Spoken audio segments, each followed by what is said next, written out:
Construction industry ایک ایسا شعبہ ہے جس پر 30 سے زائد صنعتیں انحصار کرتی ہیں۔ لاکھوں افراد کا روزگار اس سیکٹر سے وابستہ ہے۔ سالانہ اربوں روپے ریونیو حکومتی خزانے میں جمع کرانے والے یہ شعبہ ان دنوں ملکی معیشت کی نازک صورتحال کی وجہ سے مشکلات کا شکار ہے۔ کچھ سال قبل تک ریئل اسٹیٹ کے شعبے میں آنے والی اربوں روپے کی سرمایہ کاری اور ملک میں جاری بڑے ترقیاتی منصوبوں سے اس شعبے میں زبردست تیزی دیکھی گئی۔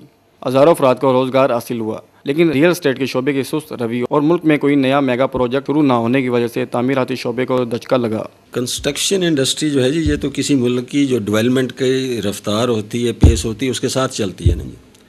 تو ابھی پاکستان میں اس کا جو اسکوپ ہے وہ بہت زیادہ ہے، کیونکہ آپ ہی we are still under develop country, جو ڈیولپمنٹ ہو رہی ہے تو اس کے ساتھ کنسٹرکشن جو ہے اس کو بھی آگے بڑھنا چاہیے۔ پاکستان انجینئرنگ کانگریس جو ہے وہ انڈین سب کنٹیننٹ میں سب سے پرانی انجینئرنگ آرگنائزیشن ہے، 1912 میں جو بنی تھی، اور اس کا مین پرپز یہی تھا کہ ہندوستان میں اس وقت انڈیا میں جو انجینئرنگ پروفیشن ہے اس کی ڈیولپمنٹ کی جائے۔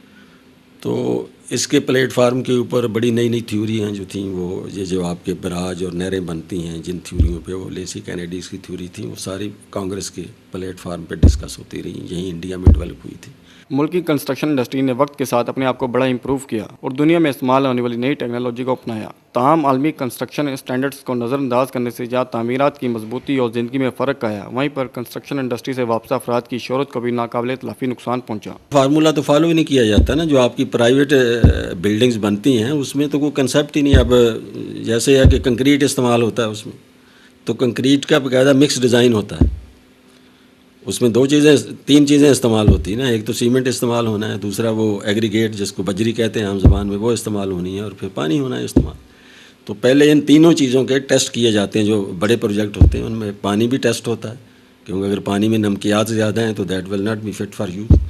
اسی طرح سیمنٹ جو ہے اس کی اسٹرینتھ وغیرہ ہر چیز ٹیسٹ کی جاتی ہے، اور جو بجری جس کو ایگریگیٹ کہتے ہیں اس کی بھی باقاعدہ گریڈیشن، انالیسز، اس کی ساؤنڈنیس سارے ٹیسٹ ہوتے ہیں۔ جو کہ جو گھر بنائے جاتے ہیں اس میں کوئی چیز ٹیسٹ نہیں کی جاتی۔ کنسٹرکشن میں بھی لوگ جو ہیں وہ انٹرنیشنل سٹینڈرڈز کو فالو نہیں کرتے۔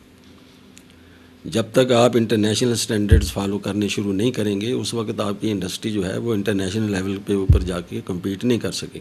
انرجی کرائسس سے نکالنے کے لیے حکومت کی جانب سے نئے ڈیموں کی تعمیر کا منصوبہ بنایا گیا ہے۔ ان منصوبوں کے آغاز سے کنسٹرکشن انڈسٹری کو اپنا کھویا ہوا مقام حاصل کرنے میں مدد ملے گی۔ کیمرہ مین نعیم احمد کے ساتھ عاصم امید، چینل 5 لاہور۔